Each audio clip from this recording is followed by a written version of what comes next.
I placed the transcript of Colin's own words beside the forged messages and looked straight at him. No, Colin. Family tells the truth. The room went absolutely still. Across the table, David had the unsigned proposal in his bag, and Colin opened his mouth as if one more lie might still save his authority. This time, nobody rushed to soothe him. Before my birthday changed everything, I lived by a quiet ritual. Every night before bed, I checked the lock twice, telling myself that fear was simply the price of keeping a family together. By 10 on the morning of Saturday, the 18th of July, the buttercream on my birthday cake had begun to slide sideways. Sheffield was trapped under a lid of heat, and the old brick terraces across from my flat looked bleached and exhausted. I stood barefoot in the kitchen, pressing a cold tea towel to the back of my neck, while David wrestled with a window that had been painted shut years earlier. "Leave it," I told him. "You'll pull the handle off." He glanced over his shoulder and smiled, but it was the sort of smile people use when they have already left a conversation in their head. Stay with me, because the most important thing that happened that night was not the announcement everyone heard. It was the tiny mistake one person made afterward. Subscribe if you want to see how a family lie starts coming apart when somebody finally checks the paperwork. I was turning 51, which sounded much older than I felt while carrying plates at the cafe, and much younger than I felt when climbing the stairs after a late shift. The cafe was 3 miles from our flat in Hillsborough, about 20 minutes by tram when the service behaved. I earned £1,650 a month after tax, and I knew exactly how many coffees, toasties, and sticky tables went into every pound. Birthdays in our family were usually modest affairs, but David had insisted on dinner at home. After 28 years of marriage, I had learned that his grand plans often became my shopping, cooking, and washing up. Still, I wanted the evening to be good. Sophie, our 27-year-old daughter, had promised to bring a salad after finishing some school paperwork. She worked as a teaching assistant and could persuade a room full of restless children to listen without raising her voice, though lately she had sounded guarded whenever she spoke to me. Liam, 24 and halfway through his electrician apprenticeship, was bringing ice. He had also volunteered to look at the extractor fan, which had chosen the hottest week of the year to stop working. I had bought chicken, made potato salad, and borrowed 2 folding chairs because our dining table only seated 4 comfortably. The flat had belonged to my mother, before it belonged to me. She had bought it when Hillsborough still seemed coated in soot, and she used to stand at the front window naming factories by the direction of their chimneys. By the time she died, the chimneys had gone quiet, but the city still carried its industrial bones in blackened stone, converted workshops, and stretches of rusting rail. I inherited the flat and never considered it glamorous. It had stubborn windows, uneven floorboards, and a bathroom radiator that clanged in winter. Yet it was the one place in my life that had never depended on somebody else's permission. David and I had lived there for most of our marriage. We raised Sophie and Liam in the small second bedroom, first with bunk beds, and later with a plywood divider that gave each of them the illusion of privacy. There had been school shoes lying beside the door, revision notes taped above the kettle, and arguments over whose turn it was to use the bathroom. With the children grown, David and I had talked about repainting and perhaps replacing the tired kitchen doors. Recently, however, he had stopped making plans. When I mentioned colors, he said, "Whatever you like," as if he were talking about a room he would never see. That morning, I found him in the bedroom with an open suitcase on the bed. It was not packed exactly. 2 shirts lay inside, along with his wash bag and a pair of work trousers. David was a warehouse supervisor, and he sometimes stayed overnight near another site when stock checks ran late, but he normally told me in advance. When I asked where he was going, he shut the case and said he was sorting out clothes for Monday. His cheeks had turned pink beneath the heat. "In a suitcase?" I asked. He gave a short laugh and told me the wardrobe was too full. Mine was not, but I let the answer stand. That was one of my worst habits. I treated silence as proof that nothing was wrong. At the cafe, I could tell when a customer wanted another drink before they lifted a finger.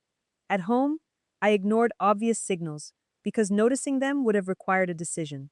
David had been sleeping badly. He kept his phone face down, He had begun taking calls on the landing, where his voice became a low murmur behind the door. I had no idea that other people had already been discussing my home, as though I were a tenant whose notice had expired. Colin Price arrived just after midday, 5 hours early, and carrying a plastic bag containing warm lemonade. He was 74, lived 5 miles away in Attercliffe, and had been my stepfather since I was young enough to mistake certainty for wisdom. After losing his house in a divorce in 2009, he developed a theory about property that he repeated at every opportunity. A home, he said, needed a man's name attached to it, or the family would become unstable. He never explained how his own name had prevented neither his divorce nor the sale of his house. Colin preferred theories that blamed other people. He lowered himself into my mother's old armchair and watched me work as if supervising a trainee. "You shouldn't be doing all this at your age," he said, while I carried cutlery to the table. I reminded him that I spent my shifts carrying heavier trays. He ignored that and asked whether I had ever considered putting David on the title to the flat.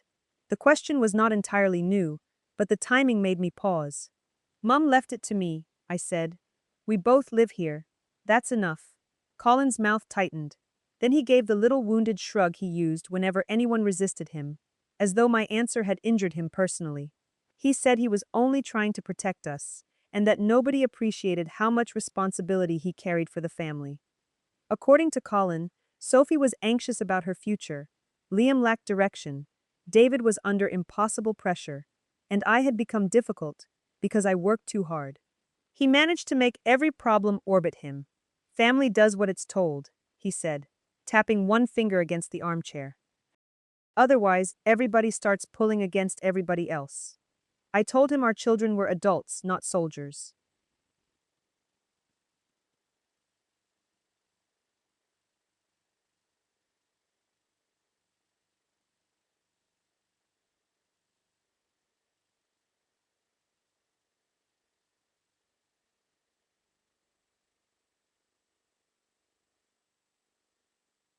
Sophie arrived in the middle of that silence.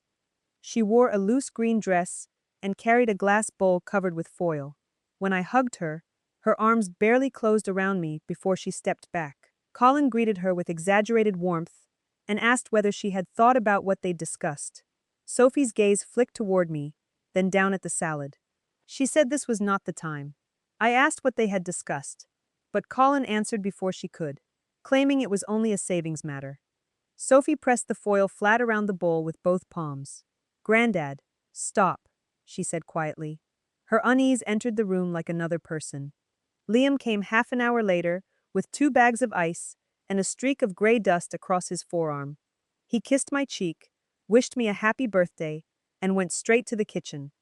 Unlike Sophie, he could not hide anxiety. It made him restless. He checked the extractor fan, opened cupboards he did not need, and asked twice whether I had changed banks. When I said no, he looked toward the living room where Colin was speaking to David. "Why would I?" I asked. Liam mumbled something about online scams.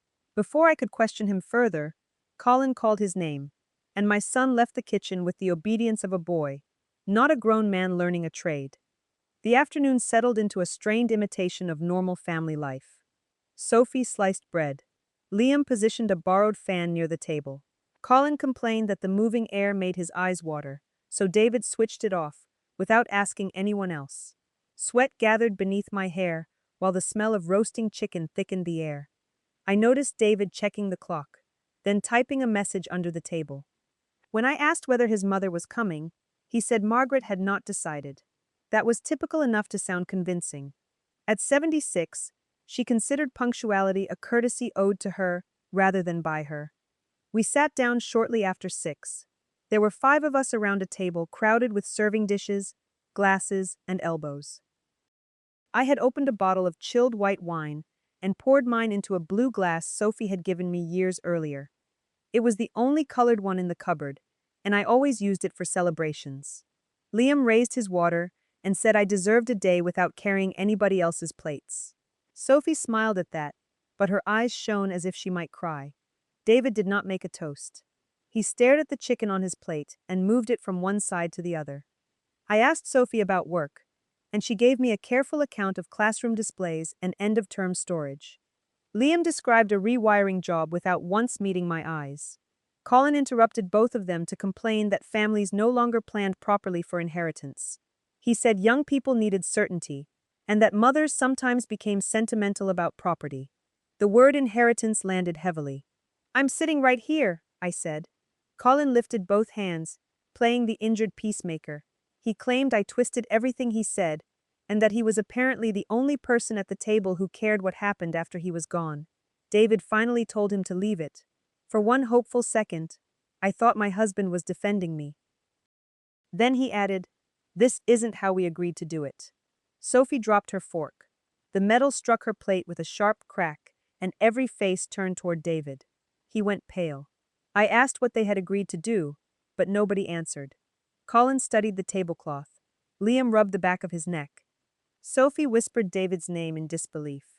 My heart began beating too hard for the heat, and the room seemed to narrow around that unfinished sentence.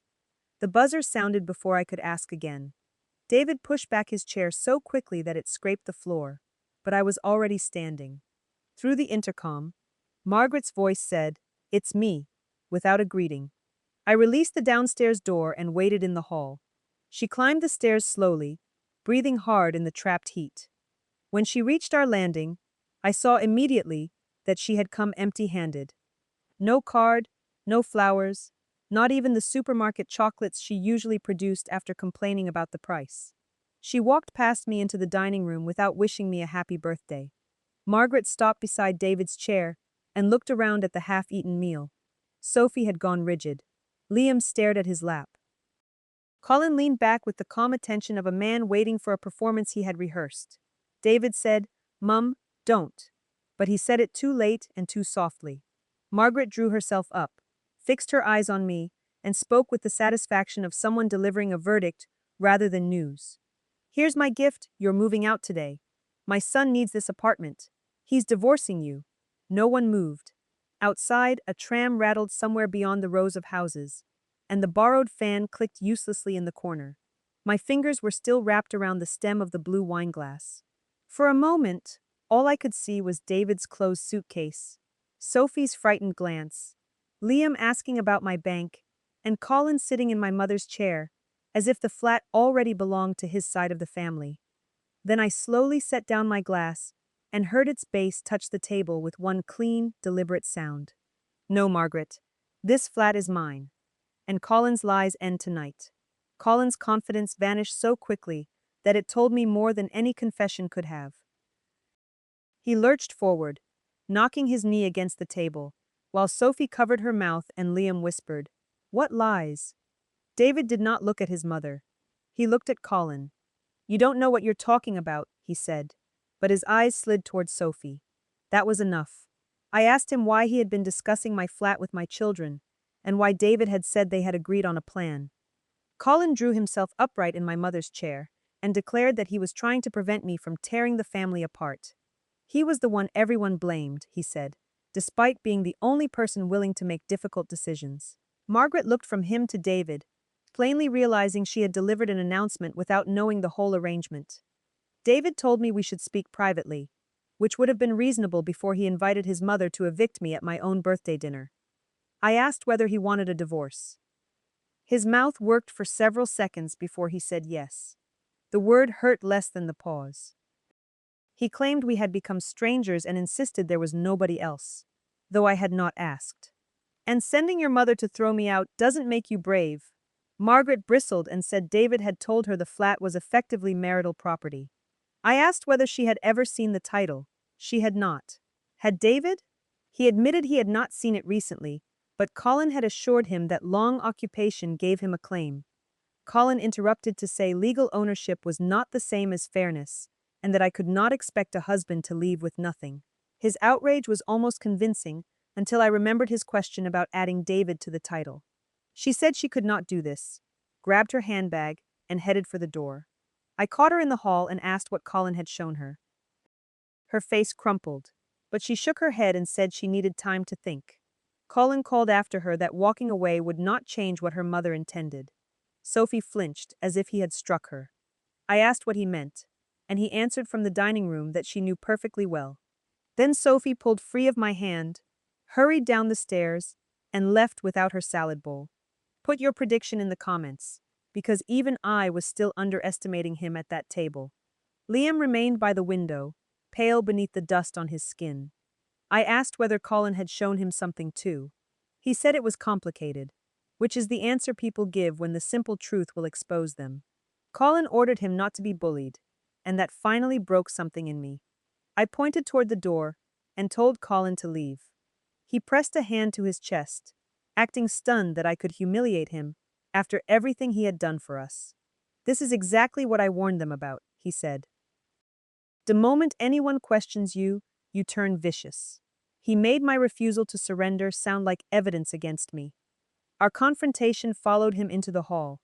I demanded his key, the spare I had given him years earlier in case my mother needed help. He claimed he no longer carried it, but I held out my palm until he dug into his pocket and dropped it there. The brass was warm and greasy. He warned me that changing locks would look hostile during divorce proceedings. I told him having a secret key while plotting to remove me looked worse. For once, he had no polished answer. He descended the stairs slowly, calling back that I would regret forcing the family to choose sides, as though he had not spent weeks arranging precisely that choice. Margaret followed him, after telling David he could stay with her. At the threshold, she turned to me and said she had only repeated what her son asked her to say. That did not absolve her, but it exposed the cowardice underneath the spectacle. David had scripted my public humiliation and placed the words in his 76-year-old mother's mouth. Margaret had enjoyed delivering them, yet the order had come from the man who had shared my bed the previous night. When the downstairs door slammed, I returned to find David closing his suitcase, while Liam silently collected melting bags of ice from the kitchen floor. I asked David whether the divorce announcement had always been planned for dinner. He admitted Colin believed witnesses would stop me from becoming unreasonable. I laughed once, a hard sound I barely recognized. David said he had wanted a calm conversation, but I reminded him that he had packed before the guests arrived and allowed his mother to order me out. He insisted Colin had promised the ownership issue was straightforward. Then he offered what sounded like hope. He would speak to Colin, check the documents with me, and make sure nobody took anything unfairly. For several dangerous minutes, I wanted to believe my husband had been manipulated rather than fully involved. That hope lasted until I asked where he intended to sleep. David said Margaret's, then took an envelope from his suitcase and set it on the bed. Inside was a printed proposal stating that I would leave the flat temporarily, while its value and his financial interest were assessed. My name was already typed beneath a blank signature line. David said it was only a draft, but the paper carried creases from being handled repeatedly. He had not packed in panic after Margaret's outburst. He had arrived at my birthday dinner expecting me to sign away possession of my home, and Colin's performance had been the pressure behind the pen. I tore nothing up. Anger wanted a dramatic gesture, but caution made me photograph every page before returning the envelope. David watched me and seemed frightened for the first time. I told him to take his belongings and leave, and that all future discussion about the flat would be in writing. He accused me of turning a marriage into a legal battle. I said he had brought the paperwork to my birthday. Liam whispered that he was sorry, though he would not say for what. Then father and son carried David's suitcase downstairs together, leaving me among dirty plates, warm wine, and a cake whose icing had finally collapsed. I did not sleep that night. I washed every dish because my hands needed instructions, then placed the blue wine glass beside the sink, without touching the wine left inside. David sent 3 messages. The first said he had never wanted to hurt me. The second said Colin had made everything sound urgent. The third asked me not to contact a solicitor until we had spoken. That final request did what the others could not. It cleared my head. Anyone asking me to delay independent advice was not protecting me. He was protecting whatever he hoped I would fail to discover. On Monday, the 20th of July, I called in sick to the cafe, something I almost never did. I checked the land registry record and pulled out the probate papers, stored in a battered document box beneath winter blankets. My mother's name, then mine. No transfer to David. No charge I recognized beyond the ordinary records connected with ownership. The flat had come to me through inheritance. Exactly as I remembered. I knew divorce could still involve financial claims. And I was not foolish enough to treat an online title entry as complete legal advice. But Margaret's claim that David simply needed his apartment was nonsense. The bank records were worse. For the previous 12 months, I had moved £800 at a time into savings, whenever my wages and household budget allowed it. 12 deposits made £9,600, a cushion built from extra shifts, skipped lunches, and every occasion when I told myself an old coat could survive another winter. I expected to see the balance sitting where I had left it. Instead, the available amount was almost nothing. My throat tightened as I opened the transaction history and saw transfers I did not remember authorizing. I rang the bank from the kitchen and spent nearly an hour answering security questions, while the hold music repeated the same thin melody. The fraud advisor would not tell me who had received the funds until the transfers were investigated. She could see that the money had left after my deposits, and she placed restrictions on the account while opening a trace.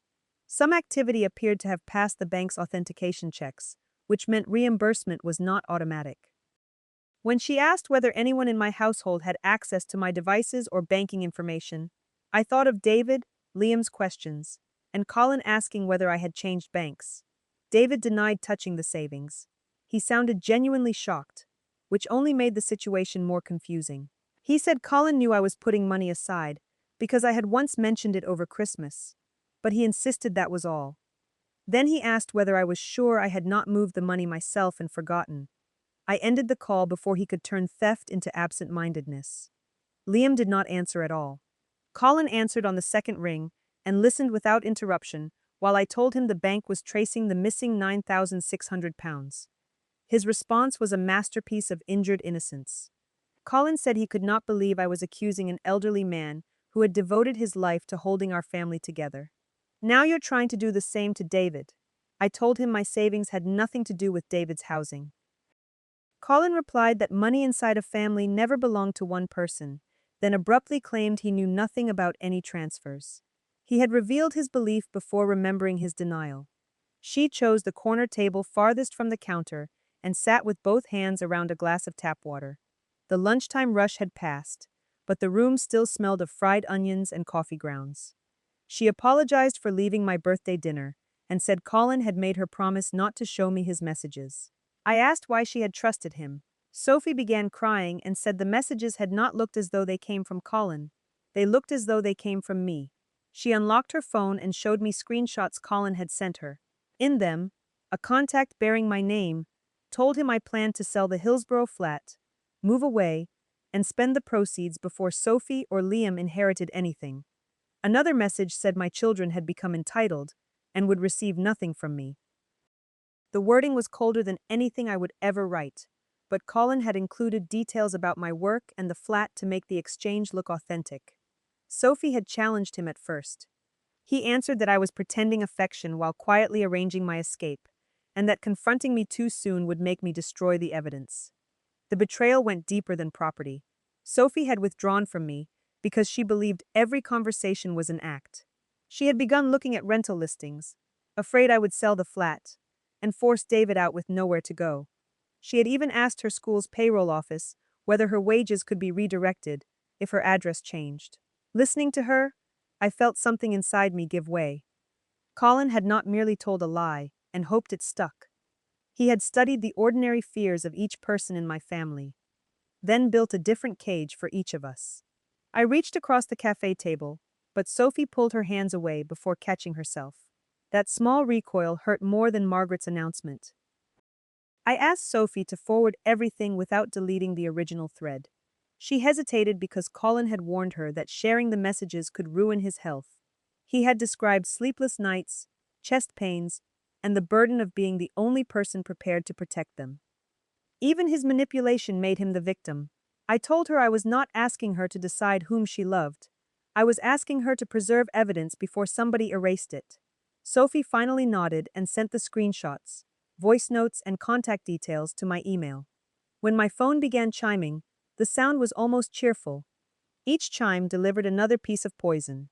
The account Colin claimed was mine had been created using a variation of my name and a photograph cropped from Sophie's birthday 2 years earlier. In the original picture, I was holding a paper plate and laughing at something outside the frame. Colin had cut away everyone else and turned that happy face into a mask. One forged message said I considered Sophie too soft to handle property. Another said Liam would waste any inheritance on tools and drink. Neither child had shown the messages to the other, because Colin told each of them the other already believed him. He had isolated them while convincing both that I had done it. Sophie asked whether David knew the messages were forged. I could not answer. At dinner, he had looked at Colin with surprise, but he had still brought the proposal and packed his suitcase. Manipulation did not erase choice. David had chosen public pressure because it offered him a chance to remain in the flat, and he had not checked one document before trying to remove me. Sophie began defending him out of habit, saying he must have been scared. Then she stopped and looked down. I was scared too, she said. And I punished you without asking. I told her fear explained what happened. It did not make the damage disappear. When my shift ended, Sophie walked with me to the tram stop. The pavement held the day's heat, and buses pushed warm diesel air across the road. She asked to come home, but I said no. I was exhausted, ashamed of the disorder in the flat, and not ready to comfort the daughter who had believed I planned to discard her. Her face closed, and I immediately wanted to take the refusal back. Instead, I asked her to give me that evening. She agreed, though the distance between us remained. As the tram carried me toward Hillsborough, I watched her grow smaller through the scratched glass until the street turned. At home, the birthday table was clear, but everything still looked accused. David's shoes were gone from beside the door. His mug was missing from the draining board. The empty spaces were more noticeable than the objects he had left behind. I tried to eat toast and became nauseated after 2 bites. The heat had broken into heavy rain, and water ticked against the windows while I sat on the kitchen floor with my back against a cupboard. I had a flat in my name, evidence on my phone, and less than £100 available in the savings account. None of that stopped me feeling homeless. David called that night. He had spoken to Sophie, and his voice carried the careful patience of a manager handling a complaint. He said Colin's messages were disturbing, but they did not change the fact that our marriage was ending. I agreed. That seemed to unsettle him more than an argument would have. He then asked if he could collect additional clothes and suggested we sit down without solicitors. I told him I would arrange a time when Sophie could be present. David accused me of turning our daughter into a witness. I reminded him he had turned our entire family into an audience on my birthday. He changed tactics and said Margaret was devastated. Apparently she felt used because Colin and David had not explained the background before asking her to make the announcement. I nearly admired the speed with which responsibility moved around that family without landing anywhere. Margaret had walked into my home empty-handed and enjoyed ordering me out. Yet now she was another injured party. David said he was sleeping on her sofa and struggling at work. He wanted me to understand what the situation was costing him. I told him the missing money was costing me £9,600, and until I knew where it went, he would not enter the flat alone. Her office was 2 miles from my home, above a row of shops where the stairwell smelled of dust and someone's strong aftershave. I carried the probate papers, title record, David's proposal, bank statements, and printed copies of Colin's forged messages in a shopping bag because I did not own a briefcase. Sitting in reception, surrounded by polished wood and quiet voices, I felt like a waitress who had wandered into somebody else's life. My palms dampened the handles of the bag. The solicitor examined the documents without reacting to their emotional weight. That steadiness helped. She confirmed that I had solely inherited the flat, and that David was not listed as a legal owner. She also warned me not to make sweeping assumptions about the eventual financial settlement in a divorce after a long marriage. A court could consider needs, resources, and contributions, but David could not simply declare the flat his, send Margaret to evict me, or force me to sign a private proposal on demand. She advised me to keep communication written, secure my records, change passwords, and preserve every message. Her fee was £900, painful but necessary. I paid from my current account and felt the amount like a physical cut. £900 represented weeks of trays, aching feet, and customers who snapped their fingers instead of saying, "Excuse me." Yet when I stepped back onto the city center pavement, I was no longer carrying only fear. I had a professional letter stating that the inherited flat was registered solely to me and that no agreement existed requiring me to leave. The letter did not promise I would keep every brick after the divorce. It did something more immediate. It removed Colin's invented deadline and David's claim that possession had already been decided. The relief lasted until I reached work the next morning. My manager took me aside near the stockroom and said a man had called asking whether I was emotionally stable enough to handle money. The caller claimed to be a concerned relative and hinted that cash had gone missing from the family. My manager did not believe him, but she had to ask whether there was any risk to the cafe. I knew who had called before she described his measured voice. Colin was moving the accusation ahead of me, making sure that if I spoke about stolen savings, people might wonder whether I had stolen them myself. I worked the rest of the shift with my face burning. Every time the till opened, I imagined colleagues watching my hands. A cup slipped from my tray and shattered near a table, splashing coffee over my shoes. I locked myself in the staff toilet and pressed both fists against my mouth because I could not afford to be heard crying. At 51, I had thought humiliation would feel less sharp than it did when I was young. It did not. It simply came with a clearer understanding of how quickly a reputation could be dirtied by one confident man making a telephone call. That evening, Sophie offered to confront Colin. I refused, because anger without a plan would only warn him. She then told me something she had overlooked in the messages. Colin had repeatedly asked whether Liam was keeping the money safe, and once wrote that David must not know until the flat was secured. Sophie had assumed he meant Liam's wages. I read the line again until the words blurred. Liam had avoided me since my birthday, ignoring calls and replying to messages, with excuses about work. The possibility I had been resisting settled heavily in my chest. My son knew what had happened to the savings. For 3 days, I went through the motions of ordinary life, while waiting for him to answer. I carried plates, changed the lock, photographed every room, and moved the probate papers away from the flat. I stopped checking David's side of the wardrobe because the sight of the empty hangers made me weak. At night, I slept with my phone beneath the pillow and woke whenever a car door slammed outside. Sophie sent short messages each morning, never demanding a reply. David sent longer ones about fairness, his stress, and how cruelly everyone was treating him. Colin sent nothing at all. If your own child might have helped take your savings, would you stay quiet until the bank finished its work? Or say the suspicion aloud and risk driving them away? Tell me which choice you would make in the comments. I chose to speak, but what Liam revealed was not the ending anyone in our family expected.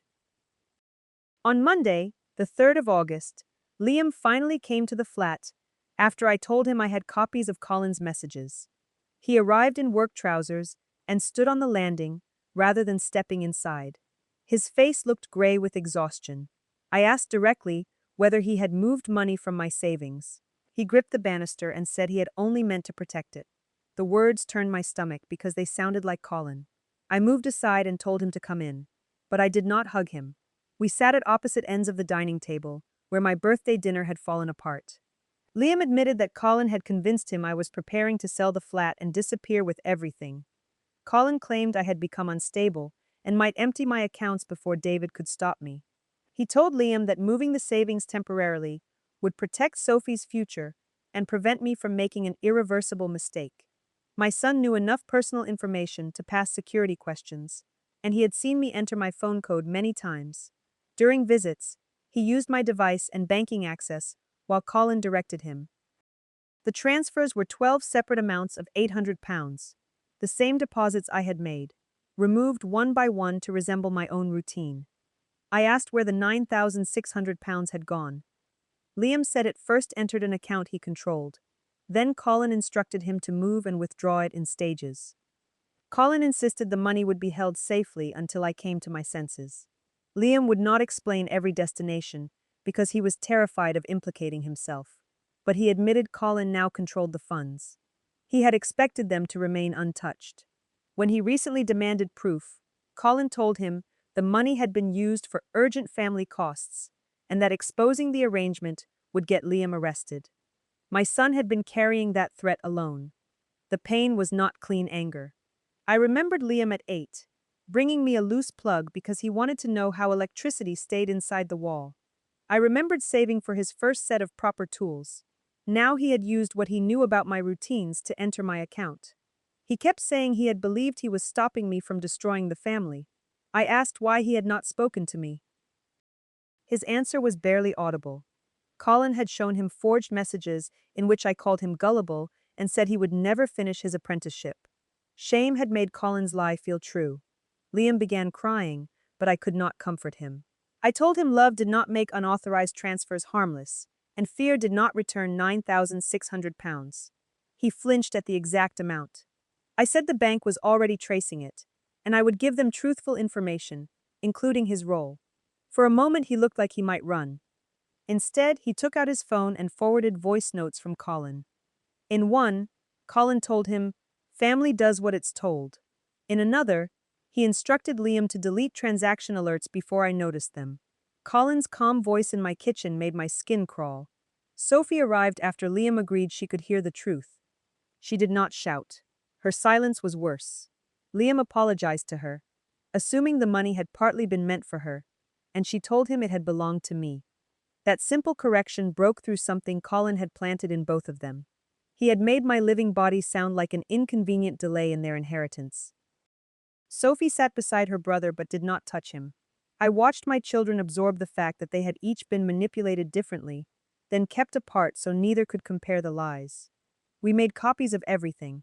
Liam wrote an account of when he accessed my phone, how Colin coached him, and where the transfers went as far as he could remember. Sophie organized the screenshots by date. I changed every password again and contacted the bank's fraud team with the new evidence. I also sent the material to my solicitor and asked that David be informed only through proper correspondence. The days after Liam's confession were not tender or forgiving. They were practical. He sat with me while I repeated his account to the bank's fraud investigator, knowing that honesty might cost him far more than my anger. He surrendered copies of the voice notes, transaction confirmations, and messages Colin had told him to delete. The investigator asked precise questions about my phone, security codes, and the route each payment had taken. I answered without protecting Liam or exaggerating Colin's role. When the call ended, my son looked at me as though waiting for a sentence. I told him helping me recover the money is not the same as earning back my trust. He nodded because there was nothing else he could say. David reacted differently when my solicitor sent him the evidence. He called Sophie first, then tried Liam, and finally emailed me to insist he had known nothing about the transfers. I believed that much. Colin's message saying David must not know until the flat was secured supported him. But innocence regarding the stolen savings did not erase the suitcase, the prepared proposal, or Margaret's rehearsed eviction speech. David had been willing to benefit from a lie without asking how it had been built. I wrote back that his demand for the flat would be discussed at a family meeting after the bank completed its trace. Until then, there would be no private negotiations and no access to my home without my written agreement. Colin telephoned the following evening from a withheld number. I was alone in the flat, and when I heard his measured breathing, I turned on the recorder function on my old tablet before putting the call on speaker. He did not know anyone else was listening, because nobody was. His voice stayed low, almost gentle. He said Liam had misunderstood him and that the money had only been moved to keep it beyond my reach until David's position was secure. Then came the sentence he sincerely believed excused everything. I'm the one who lost a home and spent years being treated like the villain, Helen. I couldn't stand by and watch another man in this family be stripped bare while everyone applauded the woman who did it. There it was, not greed in his own mind, but rescue. Colin had converted the loss of his house, in the divorce of 2009, into permanent permission to control everybody else's property. He believed David's gender entitled him to protection. My inheritance was an obstacle, and my children were tools he could frighten into obedience. I asked what had happened to my money. He said family funds had been used for family needs, then demanded to know whether I intended to have Liam arrested. The threat was neatly wrapped in concern. If I pursued Colin, he wanted me to feel that I was destroying my son. I told him the bank already had Liam's evidence and ended the call. On Friday, the 14th of August, the bank rang while I was clearing breakfast plates at the cafe. I stepped into the stockroom, where boxes of napkins were stacked beside bottles of cooking oil, and pressed the phone so tightly to my ear that it hurt. The investigator said the trace had identified the route of all 12 transfers. £6,400 had been located in accounts connected to the movement of the funds and could be restored under the bank's fraud process. The remaining £3,200 had been withdrawn, or spent after reaching Colin's control. Liam's cooperation and Colin's recorded instructions had been decisive. I leaned against the shelves while my knees shook. The bank restored the £6,400 that day. I opened the account repeatedly, half expecting the balance to disappear when I refreshed the screen. It remained. That left £3,200 missing, and my solicitor sent Colin a formal demand supported by the transaction trail, Liam's statement, Sophie's messages, and my recording. He was given the choice of repaying it or facing further recovery action, and the possibility that the full evidence would be placed before the authorities. Colin responded by calling David and Margaret, telling each of them I was financially persecuting a pensioner. He did not mention that the money he was being asked to return belonged to me. I scheduled the family meeting for 6:30 on Friday evening, the 21st of August, the 35th day, counting my birthday as day 1. It took place in my dining room, because I wanted Colin confronted in the flat he had tried to transfer into male control. Sophie arrived first with a folder of printed messages. Liam brought his written statement and the phone containing Colin's voice notes. David came from work, still wearing his warehouse ID badge, and Margaret followed in a light coat despite the warm evening. Colin arrived last. He paused when he saw the changed lock, then rang the bell like a stranger. For the first time in years, that was exactly what he was. I seated Colin away from my mother's armchair. The blue wine glass stood on the sideboard, clean and empty, where everyone could see it. I had placed copies of the title record, the solicitor's letter, and the bank trace around the table. No one had come for food, and there was no borrowed fan clicking in the corner. The only sound was traffic beyond the open window. I began with the flat. My solicitor had confirmed that I had inherited it solely. David was not on the title, and no document entitled him to remove me. David stared at the letter for a long time before admitting that Colin had told him legal ownership would correct itself once I left voluntarily.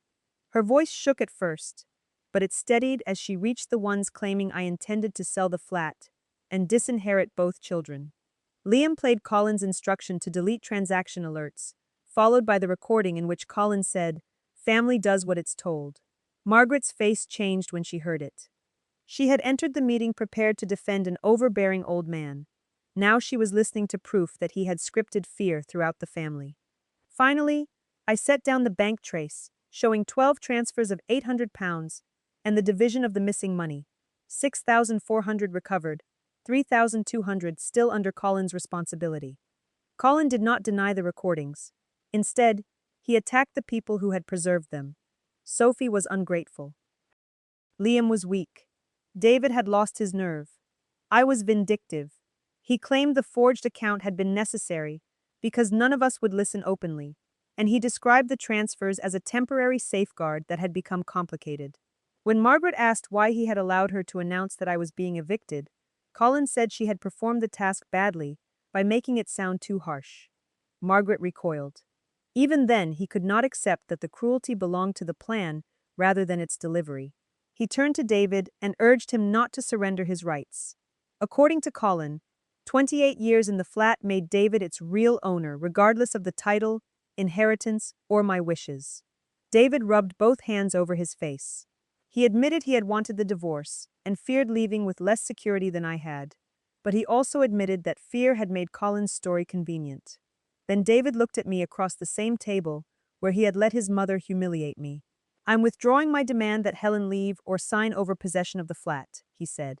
He added that the divorce would still proceed.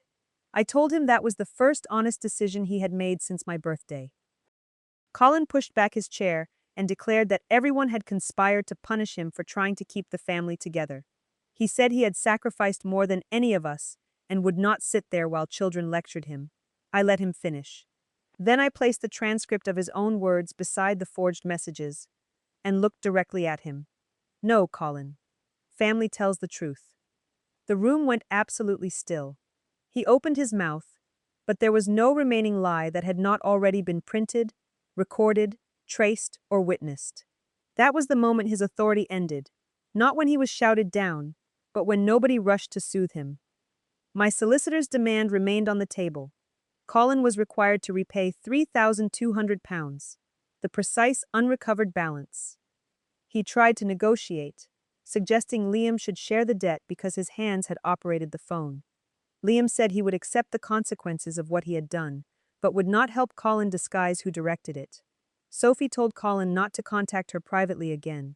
Margaret said she would no longer carry messages between him and David. David took the unsigned proposal from his bag, tore it once across my typed name, and left the pieces beside his copy of the title. It was late courage, but at least it no longer cost me my home. Colin repaid the £3,200 after receiving the final written demand. He did not apologize.